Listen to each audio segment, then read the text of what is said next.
Gracias por acompañarnos en este podcast, producido especialmente para usted por el equipo de Radio Bea. Hombres y mujeres que han dedicado su vida al servicio de Dios. No han sido sus capacidades ni talentos que los han hecho sobresalir, sino fue el haber puesto toda su confianza en Dios, más allá de las circunstancias. Es por ello que son destacados y sus vidas nos sirven de ejemplo para todos los creyentes hoy. Ellos son los titanes de la fe. Vivencias reales para aprender. Titanes de la fe. ¿Estás listo para escuchar Titanes de la Fe? Estamos seguros que en este capítulo Dios te hablará. La vida de Martín Lutero.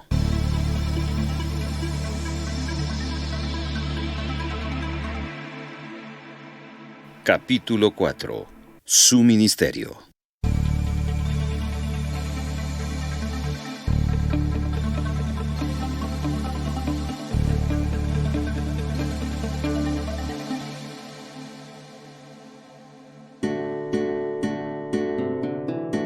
Pese a la última relación existente entre Lutero y Staupitz, el monasterio eligió a Lutero y a su antiguo maestro Johannes Nutting para defender su caso ante el obispo de Magdeburgo.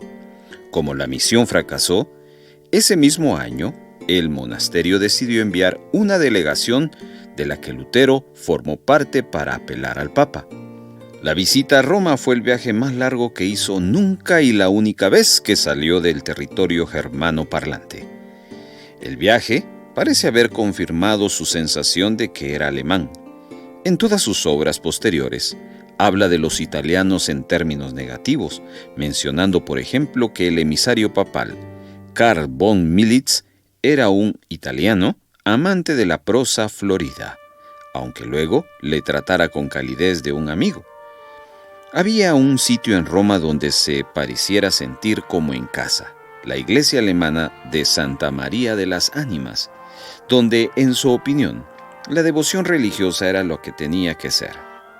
En 1540 pronunció una sentencia condenatoria. Ir a Roma fue providencial, pues ahí comprobé que era la sede del mal y del demonio.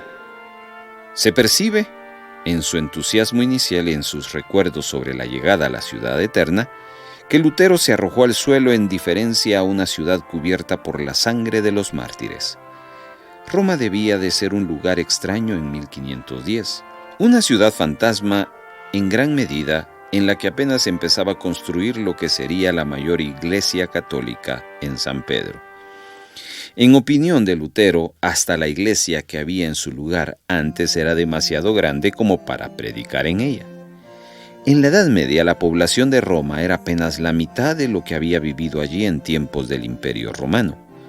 Lutero describía las colinas y las catacumbas, pero teniendo en cuenta sus estudios clásicos, el cual refería sorprendentemente poco al legado del mundo antiguo. Sí debió ver los logros de la antigua Roma y lo lejos que estaban de algo así en el siglo XVI. Edificios como el Coliseo y otras ruinas antiguas estaban abandonados y sus piedras eran utilizadas para construir San Pedro. Años después, Lutero aún recordaría que el Coliseo era capaz de cobijar a 200,000 espectadores, pero ya solo se veían los cimientos y algunas de sus paredes derribadas. Evocaría más tarde las opresivas noches romanas y las pesadillas que le provocaban. Los monjes tenían sed constantemente, pero como el agua estaba contaminada, se les recomendaba que comieran granadas para curar sus dolores de cabeza. Para Lutero, un joven papista, Roma era un tesoro oculto de beneficios religiosos. En 1535 escribe: «Fuimos a Roma y obtuvimos una indulgencia papal. Todo eso ya estaba olvidado, pero quienes siguen atrapados no lo olvidarían». Esta visita de un mes fue el origen de muchas anécdotas posteriores contadas durante la cena, entre las que destacaban sobre todo dos. A Lutero le sorprendía la velocidad con la que los sacerdotes decían misa, pues cuando les pagaban eran capaces de decir 6 o 7 misas antes incluso de que el que pudiera acabar la primera. Un clérigo le apartó exhortándole a que se apresurara y mandara a su hijo de vuelta con nuestro Señor. Es decir, le pedía que se despejara todo para celebrar la siguiente misa. A Lutero, que se esforzaba mucho por pronunciar las palabras con un auténtico sentimiento, esta despreocupación le resultaba muy chocante. Hasta se reía de ello durante la cena, alardeando de haber dicho durante la consagración: «Pan eres y pan seguirás siendo». Lutero llamó la atención sobre este ridículo posteriormente, cuando la presencia real de Cristo durante la cena se convirtió en la piedra del toque de su teología.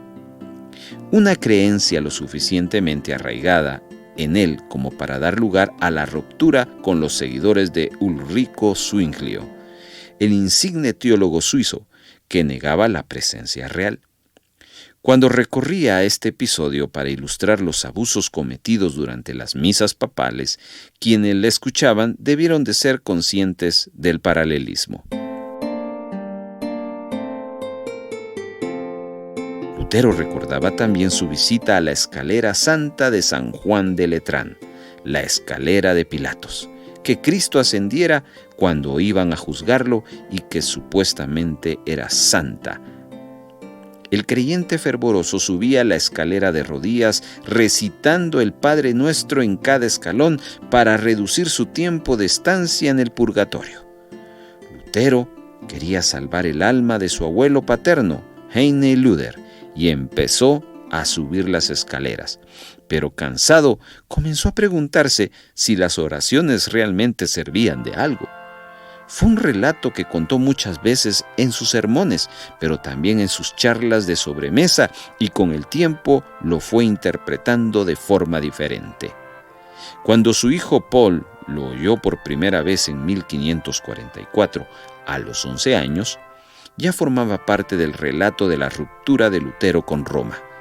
Entonces afirmó que al subir los escalones había recordado de repente la frase pronunciada en el Antiguo Testamento por el profeta Habacuc y reproducida en la epístola a los Romanos de San Pablo: «El justo vivirá solo por la fe», afirmando los hechos reales con sus reflexiones teológicas posteriores. Resulta imposible saber lo que pensaba Lutero en aquel entonces. Ciertamente no veía la ciudad a través de los ojos de un reformista, sino las de un fiel monje agustino. Su determinación de comprar indulgencias para su abuelo paterno muestra lo mucho que esto significaba para él.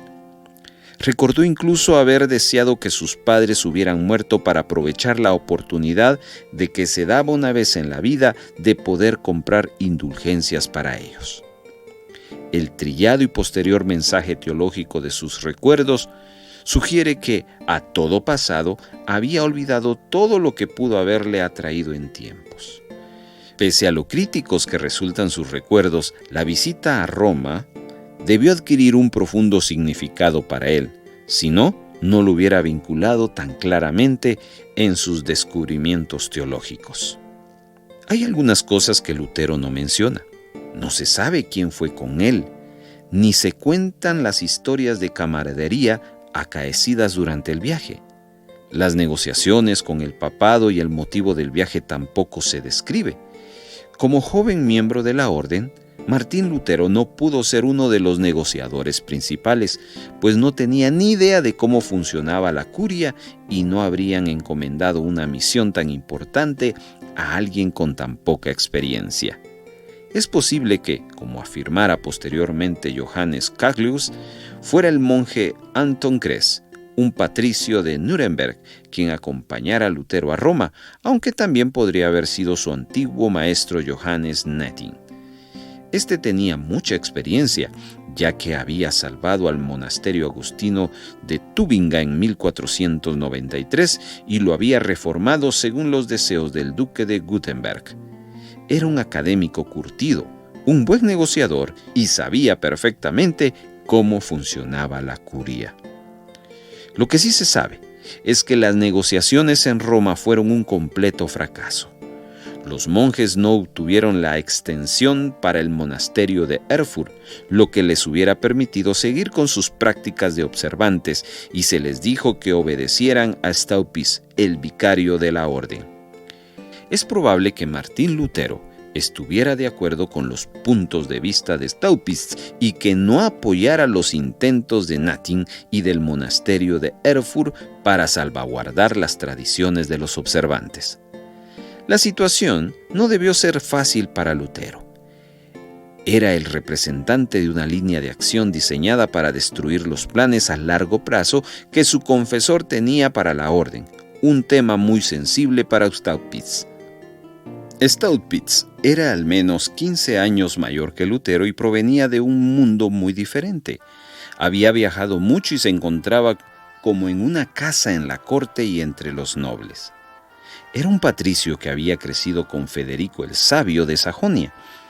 En principio fue vicario general de la facción observante de la orden, pero acabaría siendo la cabeza de los conventuales de Sajonia, los agostinos que optaron por una línea más laxa. Probablemente se encontraron con Lutero en abril de 1506, cuando estuvo en Erfurt.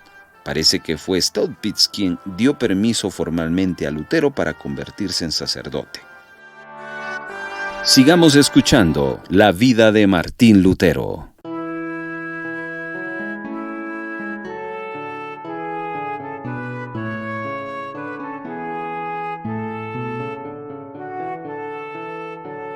Ser el confesor de Lutero era una tarea muy exigente.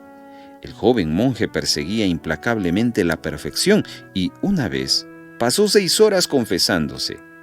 Staupitz debió de estar a punto de enloquecer, y eso que hacía gala de una actitud bastante relajada hacia el pecado. En una ocasión dijo que no había pronunciado votos porque se sentía incapaz de cumplirlos. Pero lo que inquietaba a Lutero no eran los pecados ordinarios, sino los auténticos nudos, su falta de amor a Dios y su miedo al juicio. Otra vez, tras una de estas confesiones escrupulosas de Martín Lutero, Staupitz le dijo: «No te entiendo», lo que, como señalaría después Martín Lutero, no fue un gran consuelo.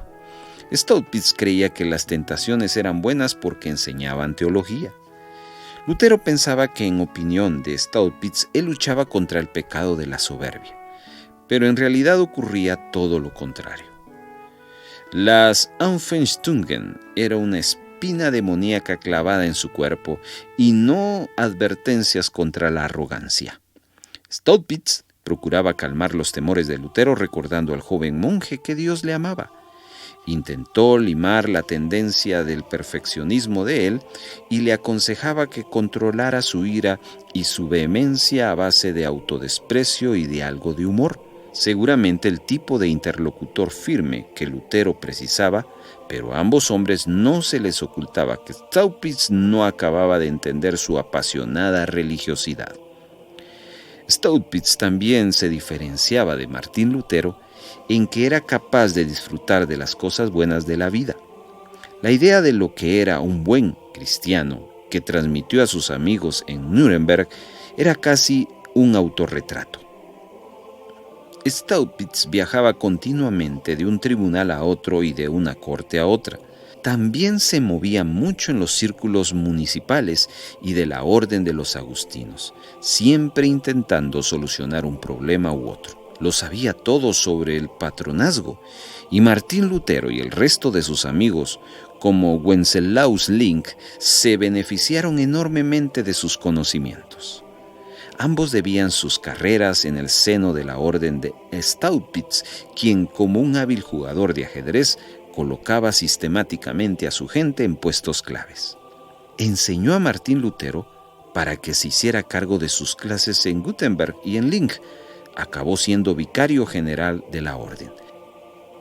Staupitz hizo estudiar teología a Lutero, pero como era admirador del filósofo del siglo VIII, Duns Scoto, quizá también se asegurara de que el joven monje aprendiera filosofía. Seguramente pidió a Lutero que se matriculara en la Universidad de Wittenberg durante el curso de 1508 y 1509, pues había contribuido a fundar esa universidad en 1502 y pertenecía a su cuadro de profesores. Como siempre estaba de viaje al servicio de la orden, Staupitz también tenía poco tiempo para enseñar y sugirió a Martín Lutero que hiciera un doctorado en teología para sucederle en Wittenberg.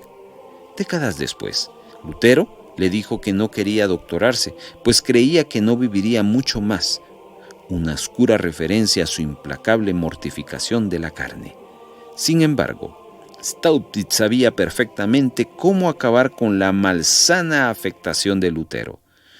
Dios tenía necesidad de gente brillante, tanto en el cielo como en la tierra, le replicó. Martín Lutero obedeció y se doctoró en 1512. Hubo una celebración a la que asistió el monasterio de Erfurt en pleno junto con otros invitados de Wittenberg. Este tipo de celebraciones eran grandes eventos. Se organizaban procesiones por la ciudad y luego había un banquete. En una celebración legendaria se contó con más de 100 invitados y se gastaron más de 35 florines solo en comida. Después se bebía y había un baile a la que asistían mujeres decentes. La celebración de Lutero no fue exactamente así. Al llegar los monjes de Erfurt, se realizaron las ceremonias pías acostumbradas y el homenajeado se excusó por no pronunciar las frases tradicionales sobre su escasa valía, pues no quería que apareciera que se enorgulleciera o buscaba alabanzas por su humildad. Cuentan que Staupitz se había reído diciendo que el doctorado daría qué hacer a Lutero, un comentario que resulta terriblemente ambiguo en alemán entre te proporcionará un auténtico oficio y te causará muchas preocupaciones, resultó que tenía la razón.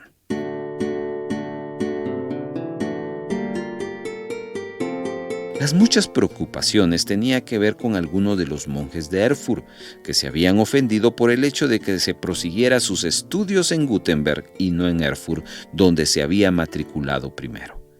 Intentaron anular su título de doctor y que le impusieron una multa, afirmando que había roto el juramento de no estudiar en otra universidad que había hecho cuando se convirtió en estudiante en Erfurt.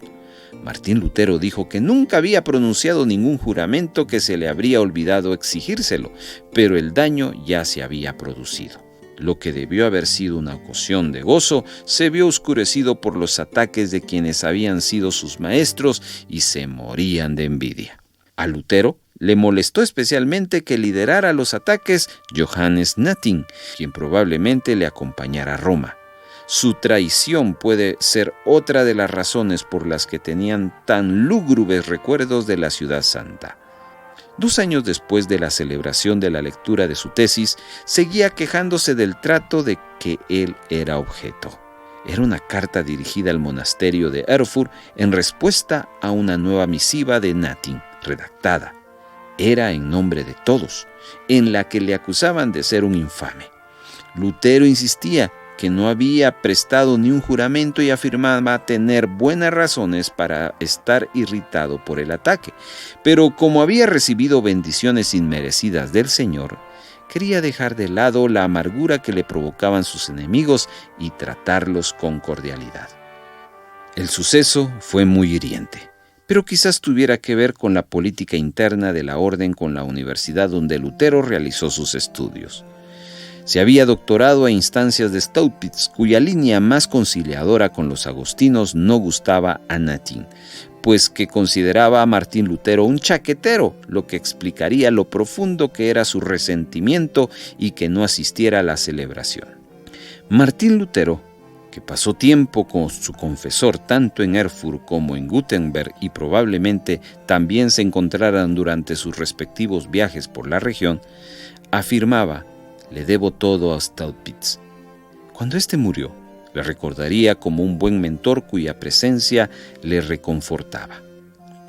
En 1518 envió una carta a Staupitz en la que le explicaba las 95 tesis, recordándole una conversación que había tenido sobre el auténtico arrepentimiento que le había herido como una flecha, en la que el anciano había afirmado que había que empezar por el amor a Dios y por la justificación.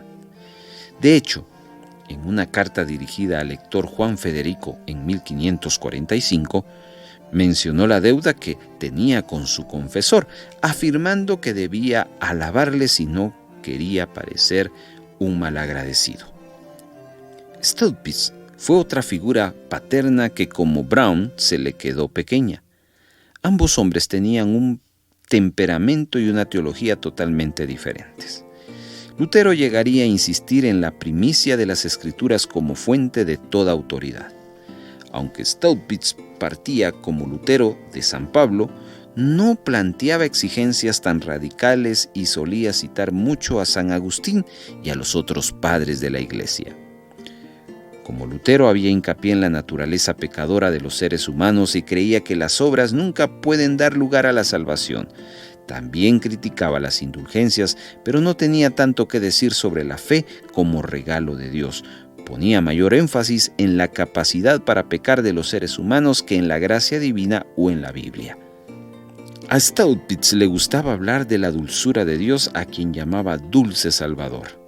Pero sus sermones estaban plagados del antijudaísmo normal de la época que Lutero probablemente compartía, sacando provecho de los sentimientos antijudíos para intensificar la identificación emocional con Cristo.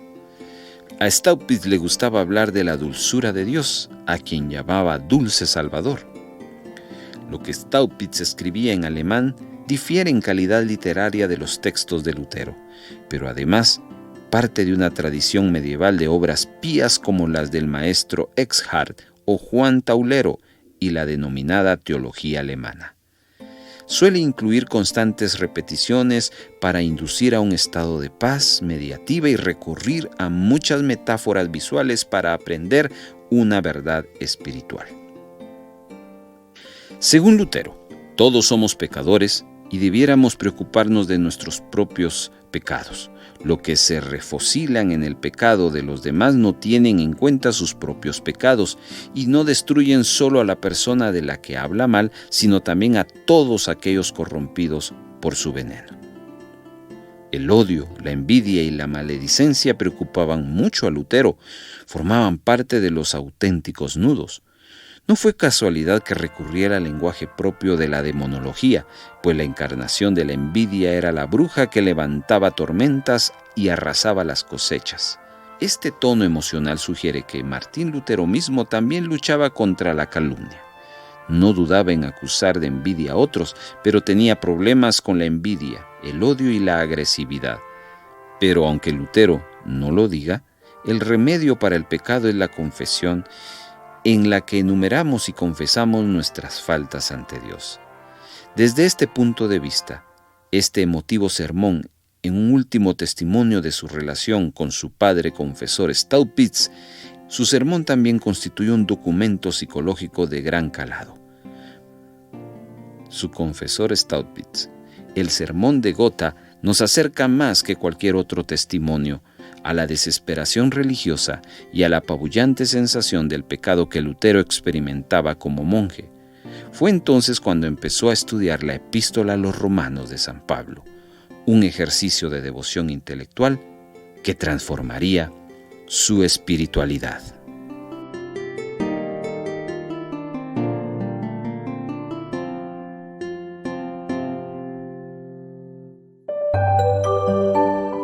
Voz Evangélica de América, Radio BEA.